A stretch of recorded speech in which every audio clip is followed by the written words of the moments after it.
Agency का ही होता है। आपने श्रीलंका, पाकिस्तान, नेपाल, बांग्लादेश का जिक्र किया, मैं इंडिया में आता हूँ।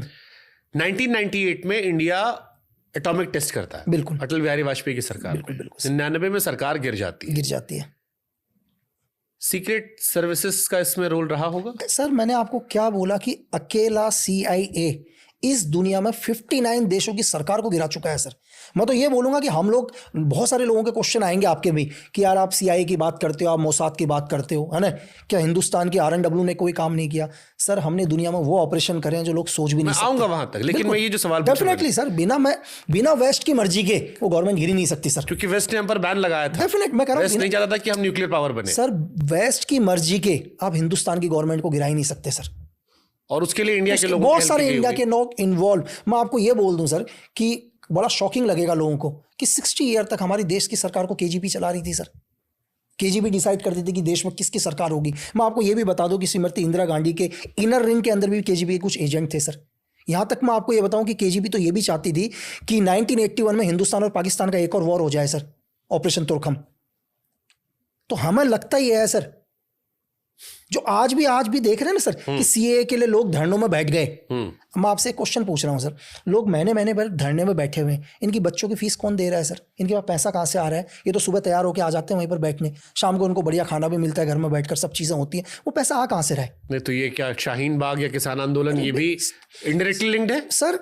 मैं आपको क्या कह रहा हूं कि 10 लोग की मजबूरी हो सकती है कि किसानों की खेती खराब हुई, उन 10 लोगों में 2 करप्ट आदमी का घुसना कौन सी बड़ी बात है सर?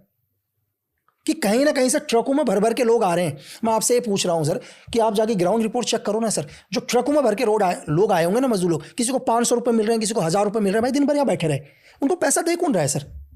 यार मैं भी किसी को 100 रुपये नहीं देता भाई, मेरी मेहनत की कमाई है सर। आज मैं भी, अगर कोई भी मुझसे कोई भी भिखारी पैसा मांगता है तो मैं भी पर्स चेक करता हूँ यार से कि सबसे छोटा नोट हो सकता है कॉस्ट के लिए हो। लोग कहेंगे ना कि कॉस्ट के लिए शायद दिया हो, कोई ऐसा आदमी जो आइडियोलॉजिकल डिफरेंस रखता हो सरकार से, उसके पास कहां से आया है सर?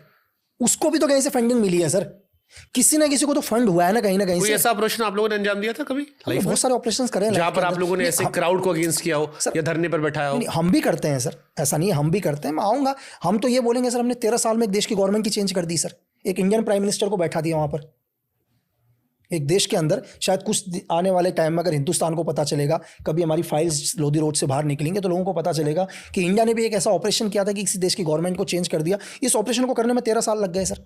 13 साल के अंदर क्या नहीं किया होगा सर? उनके पूरे जितने भी उनके मिनिस्टर हैं, उनके मिनिस्टर्स को खरीदा सर, ठीक है, जगह जगह पर वहां पर धरना प्रदर्शन करवाया, उनकी पूरी मीडिया को मैनेज किया।